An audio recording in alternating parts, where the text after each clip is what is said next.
Au-delà du laps de temps très court de récupération, se déplacer au Leinster en 8e de Coupe d'Europe est-il le moyen idéal d'oublier le match à Lyon et de passer à autre chose? Je ne sais pas si c'est l'idéal d'aller au Leinster, mais c'est surtout, surtout qu'on a besoin de se remettre la tête à l'endroit après une performance comme Lyon le week-end dernier. Donc j'ai envie de dire, une semaine courte comme ça permet de ne pas se poser aussi 10 000 questions et peut-être d'aller surtout à l'essentiel. Philippe Fleiss, Canal+, cette Coupe d'Europe-là, bien que rafistolée, garde-t-elle la même importance pour vous? Oui, elle garde de l'importance parce que on joue dans un club où la Coupe d'Europe est quand même très importante. Donc même si dans le top 14 rien n'est encore joué, on va essayer de la jouer à fond, même si il ne faut pas se cacher. On a un gros morceau qui nous attend vendredi soir.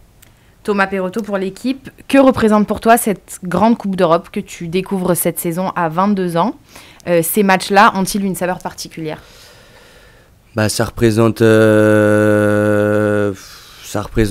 beaucoup parce que c'est le niveau intermédiaire entre le top 14 et le niveau international. C'est ce qui se rapproche le plus de ce niveau international. Donc c'est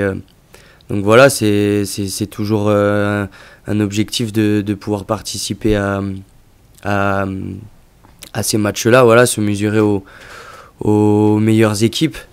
Et qui plus est, ce week-end, ça sera contre la meilleure équipe d'Europe sur les 10 dernières années. Donc c'est sûr que c'est un challenge excitant, mais voilà, il faut être concentré parce que c'est des matchs.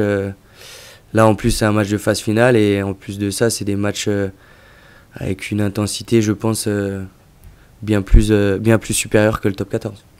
Philippe Bercia pour VAR Matin, tu as impressionné le staff de l'équipe de France quant à ta capacité à multiplier les tâches. As-tu encore du jus après ce début de saison de haut niveau? Ouais, après moi, j'ai fait 2 matchs en équipe de France, donc j'ai pas non plus fait tout le tournoi, donc ouais, j'ai toujours du jus, donc prêt à enchaîner avec le club. Thomas Perotto pour l'équipe, ce retour tardif des internationaux pour un doublon non prévu est-il préjudiciable dans la préparation de ce 8e de finale? Les avez-vous intégrés à 100% dès leur retour en début de semaine? Le retour, il est préjudiciable parce qu'on a fait une contre-performance le week-end dernier. Donc après, on aurait préféré les accueillir dans de meilleures conditions. Mais comme j'ai dit, j'ai retrouvé des joueurs qui sont partis pendant 9 semaines, qui ont vu leurs copains travailler dur, essayer de maintenir, j'ai envie de dire, l'équipe à flot. Donc effectivement, il y a des matchs où ça s'est bien passé, d'autres moins bien, d'autres beaucoup moins bien comme le week-end dernier. Mais j'ai trouvé des joueurs investis et concernés, donc que ce soit les internationaux et ceux qui étaient du voyage à Lyon. Mathias Merlot, Le Figaro, est-ce que le groupe doit une revanche aux supporters après la performance à Lyon? Elle se doit une revanche déjà pour le groupe, pour l'équipe, pour le staff et pour surtout tous les gens qui bossent dans le club, et bien entendu pour les supporters. On est passé clairement à côté sur le dernier match, mais voilà, la chance dans ce sport, c'est que chaque week-end on peut se rattraper, et je peux vous le dire qu'on va se rattraper. Mathias Merlot pour Le Figaro, pour la première fois, tu connais ce moment où il faut basculer d'un projet équipe de France à un projet club. Comment est-ce que tu l'appréhendes? Comme je l'ai dit, moi je suis arrivé en cours d'Europe en équipe de France, je me suis vite adapté là-bas. J'ai fait 2 semaines et demie, donc j'ai pas vraiment eu de gros changements. Donc je reviens au club, j'ai toujours mes repères, donc voilà. Justement, Mathias Merlot pour Le Figaro, quelles seront les clés pour mettre à mal le Leinster vendredi? Les clés pour mettre à mal le Leinster vendredi, déjà qu'on soit nous-mêmes, mais nous-mêmes, j'ai envie de dire, du bon côté, parce qu'on sait qu'on a un bon et un mauvais côté, on l'a vu le week-end dernier. Ce qui est sûr, c'est qu'il faudra manquer beaucoup moins de plaquage qu'à Lyon. Beaucoup moins même. Philippe Bercia pour VAR Matin, vous connaissez bien le Leinster pour avoir joué contre l'Irlande. À quel niveau faut-il les contrer pour enrayer la machine? Déjà, vu notre match de la semaine dernière, l'état d'esprit déjà, il va falloir qu'on se concentre sur ça, sur ce qu'on décide d'y mettre déjà dans l'impact physique.